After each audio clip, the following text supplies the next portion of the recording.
A letter came to me some years ago from the mission field, and my wife brought it to me and said, would you please read this? And I was sitting in my office in Dallas in a comfortable chair.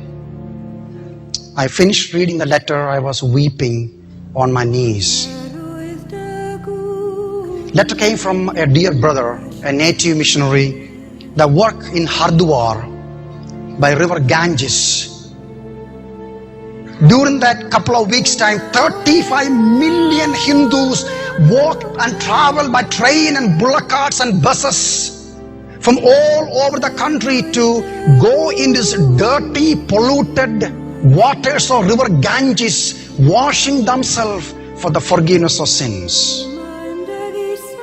This one missionary working among these people, telling about Jesus. One evening he was coming home, and now in the letter he writes the experience, what happened that evening. He said, I saw this young woman sitting by the bank of the river, weeping uncontrollably and pounding upon her chest.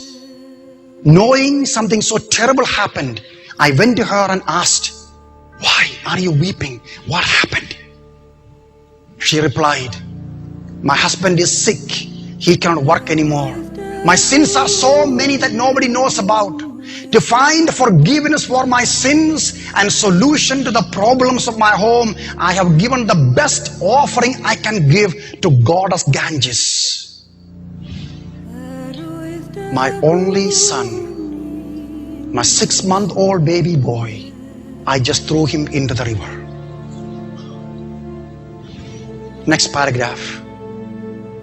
I sat beside her, explained to her the gospel. Her sins are forgiven 2,000 years ago, I explained to her. That God is not angry with her. God didn't make her poor. All of a sudden she wiped her tears and looked straight into my eyes and said these words, but why didn't you come to me half hour sooner? I didn't have to kill my child. I never heard this before. But why didn't you come to me half hour sooner?